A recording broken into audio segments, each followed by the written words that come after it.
Everyone, class 11 second chapter structure of atom का ये video number 2 है। और आज की क्लास में हम लोग पढ़ेंगे डिस्कवरी ऑफ प्रोटॉन। ठीक है, इलेक्ट्रॉन की डिस्कवरी और इस चैप्टर का इंट्रोडक्शन हम लोग फर्स्ट वीडियो में पढ़े थे। आज हम लोग बात करने वाले हैं डिस्कवरी ऑफ प्रोटॉन। तो सबसे पहले प्रोटॉन को डिस्कवर किया था ई गोल्डस्टीन ने, यूगेन गोल्डस्टीन ने। इनको क्रेडिट जाता है इस बात का, डिस्कवरी ऑफ प्रोटॉन का। ठीक है, तो इन 1886 में ई Goldstein perform an experiment called anode रे एक्सपेरिमेंट। प्रीवियस क्लास में हम लोग पढ़े थे डिस्कवरी ऑफ इलेक्ट्रॉन, जिसमें हम लोग कैथोड रे के बारे में पढ़े थे। उसमें हम लोग पढ़े थे कि किस तरह से उस डिस्चार्ज ट्यूब से इलेक्ट्रॉन का खोज हुआ। जैसे ही इलेक्ट्रॉन का खोज हुआ, जितने भी केमिस्ट लोग थे, जितने भी साइंटिस्ट लोग थे, उनके अंदर यह हलचल पैदा हो गया कि एटम के अंदर अगर इलेक्ट्रॉन है यानी निगेटिवली चार्ज पार्टिकल है, तो निश्चय ही पॉजिटिव चार्ज पार्टिकल्स भी होगा। ठीक है, अब बात ये इसलिए हुआ क्योंकि जब भी अगर एटम न्यूट्रल है, एटम को न्यूट्रलाइज करने के लिए निगेटिव चार्ज पार्टिकल्स प्रेजेंट है, तो पॉजिटिव का होना अनिवार्य है। इस बात को लेकर होड़ मच गई। सभी ने उस एक्सपेरिमेंट को दोबारा से परफॉर्म करना शुरू किया। उसमें उन लोगों ने क्या किया, इलेक्ट्रोड के मटेरियल चेंज किए, गैस चेंज किए, प्रेशर उसमें लो था, हाई करके देखे, लो करके देखे, मीडियम करके देखे, अलग अलग एक्सपेरिमेंट, नंबर ऑफ एक्सपेरिमेंट करके देखे, फिर जाकर के ये डिस्कवरी हमें मिला। अगर आपने डिस्कवरी ऑफ इलेक्ट्रॉन नहीं देखा है तो मेरा फर्स्ट वीडियो जो है जिसमें हम बताएं डिस्कवरी ऑफ इलेक्ट्रॉन, उसको जरा जाके देखिएगा, कॉन्सेप्ट एकदम क्रिस्टल क्लियर हो जाएगा। बात करते हैं सबसे पहले ये वाला। तो इसमें क्या किया गया, एक डिस्चार्ज ट्यूब लिया गया ग्लास का, फिर उसको हाई वोल्टेज से कनेक्ट किया गया, हाई डीसी वोल्टेज से क्या किया गया, कनेक्ट किया गया। उसके बाद फिर क्या हुआ, तो वहां पे आप एक चीज नोटिस किए होंगे कि पंप था।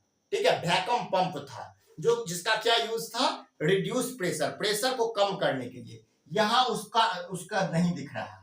ठीक है, तो इसलिए नहीं दिख रहा है क्योंकि यहाँ पे जो प्रेशर है वो हाई है, 10 टू पावर -1 ml प्रेशर का रिक्वायरमेंट था।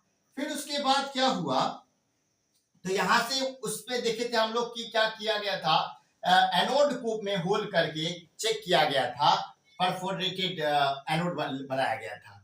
यहाँ पे कैथोड में होल कर दिया गया है, जिससे जो रेस निकलेगा वो इधर आएगा, इस ओर आएगा, एनोड से कैथोड की ओर आएगा। ठीक है, इसका नाम क्या है, एनोड रे एक्सपेरिमेंट है।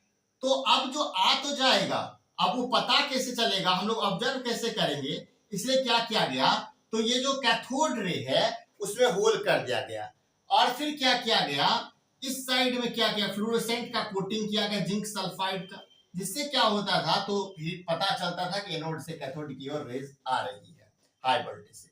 अब यहाँ प्रेशर एकदम हाई है, वहां प्रेशर लो था, 10 टू पावर -3 था, यहाँ 10 टू पावर -1 है, ये बात आपको पता होना चाहिए।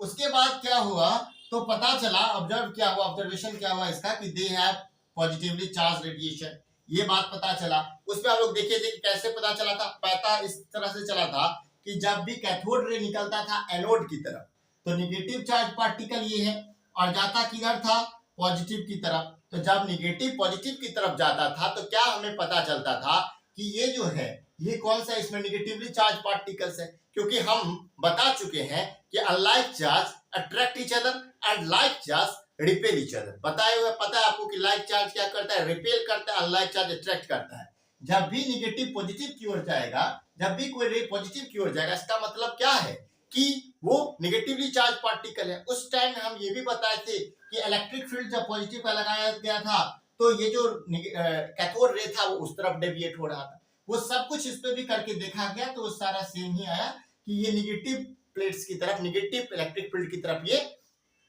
डेविएट हो रहा है। तो इसका मतलब क्या हुआ कि they are positively charge radiation, they are coloured. Colourless था कैथोड रे, इलेक्ट्रॉन वो जो था वो कलरलेस था, लेकिन ये क्या है, कलर्ड है, दे आर कलर्ड। ठीक है, कैथोड रे जो है वो कैथोड से निकलकर एनोड की ओर जाता था, लेकिन एनोड रे भी क्या एनोड से निकलकर कैथोड की ओर जाता है, नहीं, ऐसा नहीं होता। अब होता ये है कि जब भी देखिए यहाँ पे जो है इस तरह का आपका है ये ट्यूब। ठीक है, ट्यूब के अंदर आपका है इलेक्ट्रोड, यानी कि कैथोड और एनोड है। इसमें कोई गैसियस जो भी आयंस प्रेजेंट होते हैं वो क्या होता है, जब भी उनको वोल्टेज मिलता है तो वो क्या हो जाते हैं, आयोनाइज हो जाते हैं। ठीक है, आयोनाइज होकर के क्या करते हैं, तो वो इलेक्ट्रॉन लिबरेट करते हैं। तो इलेक्ट्रॉन तो सीधा चला जाता है किसकी ओर, एनोड की ओर, जो क्योंकि वो पॉजिटिव चार्ज है उसमें। और बाकी जो बचता है, जैसे मान के चलिए एक सोडियम है, सोडियम में क्या हुआ, वोल्टेज आगे देखिए क्या होगा, Na+ और एक इलेक्ट्रॉन लिबरेट करता है। इलेक्ट्रॉन तो किसकी ओर जाएगा, एनोड की ओर जाएगा, लेकिन ये प्लस वाला जो है, ये प्लस वाला जो है वो किसकी ओर जाएगा, कैथोड की ओर जाएगा, माइनस की तरफ जाएगा। तो इस तरह से ये एनोड से नहीं निकलता, इस तरह से ये निकलता है। ये बात समझ में आ गया। उसके बाद हम लोग देखे थे कि वो कैथोड रे वाला जो एक्सपेरिमेंट हुआ था, इलेक्ट्रॉन का जो डिस्कवरी पढ़े थे, उसमें देखे थे कि चार्ज और मास का रेशियो फिक्स होता था, जो जे थॉमसन ने दिया था। यहाँ पे चार्ज और मास का रेशियो हर के लिए सेम नहीं होता है। तो सेम तो नहीं होता है, तो कैसे क्या किया गया, तो उसके लिए व्यवस्था क्या है, देखिए आपको पता होगा कि कोई भी आपका नंबर है उसको किसके साथ डिवाइड कीजिएगा, जो आपका जो वैल्यू आएगा वो हाईएस्ट आएगा। वो तभी आएगा जब आपको 1 से डिवाइड कीजिएगा, तो वो जो था वो खुद सबसे जो हाईएस्ट है वही आएगा।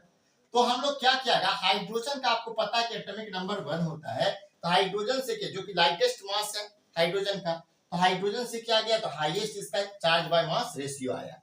ठीक है, ये बात आपको पता चल गया हमको। उसके बाद आपको, इसीलिए हम लोग प्रोटॉन्स को हाइड्रोजन से कंपैरिजन करके ही देखते हैं। आप प्रोटॉन का डेफिनेशन देख सकते हैं, ए सब atomic particles which carries 1 unit positive charge, subatomic particles which carries 1 unit positive charge plus, यहाँ पे वहां पे क्या होता था, इलेक्ट्रॉन में -1.6022 10 by -90 कूलम, यहाँ पे +1.6022 10 by -90 coulomb, and at mass 1.67 into 10 power 27 kg equal to that of hydrogen। तो मास ऑफ जो प्रोटॉन होता है वो 1837 टाइम्स ग्रेटर होता है किसके, मास ऑफ इलेक्ट्रॉन, यानी कि प्रोटॉन बहुत ज्यादा हेवियर होता है किसके कंपैरिजन में, इलेक्ट्रॉन की कंपैरिजन में। इलेक्ट्रॉन बहुत ही हल्का होता है, ठीक है, लाइट होता है, और प्रोटॉन बहुत ज्यादा हेवियर होता है। अब जैसे आगे आगे बढ़ेंगे तो हम लोग थॉमसन मॉडल, बहुत सारे मॉडल्स देखेंगे। ये गोल्डस्टीन का एक्सपेरिमेंट था और डिस्कवरी था, क्या कहते हैं, प्रोटॉन का। इस तरह से प्रोटॉन को खोज लिया गया। ये जो चार्ज पार्टिकल्स जा रहे थे, जो यहाँ पे कर रहे थे, वो शो क्या कर रहे थे, वो सारे गुण दिखा रहे थे जो पॉजिटिव चार्ज के होते हैं। जब आपको इलेक्ट्रिक फील्ड लगा के दिखाया गया था, तो वो डेविएट किसके तरफ हो रहे थे, नेगेटिव चार्ज पार्टिकल्स के तरफ। इससे हम लोगों को पता चला कि पॉजिटिव मतलब एटम के अंदर सिर्फ नेगेटिव चार्ज पार्टिकल्स ही नहीं प्रेजेंट होते, पॉजिटिव चार्ज पार्टिकल्स भी प्रेजेंट होते हैं, जिन्हें हम लोग प्रोटॉन्स कहते हैं। ठीक है, तो बात समझ में आ गया होगा, इलेक्ट्रॉन प्रोटॉन्स का बात समझ में आ गया होगा। तो इस तरह से पहले क्या था कि atom are individual in nature, atoms जो होते थे इंडिविजुअल थे। फिर इलेक्ट्रॉन का डिस्कवरी हुआ, देन प्रोटॉन का हुआ, 1886 में प्रोटॉन का हुआ, और 1932 में न्यूट्रॉन भी खोजा गया, जो कि एक अनदर सब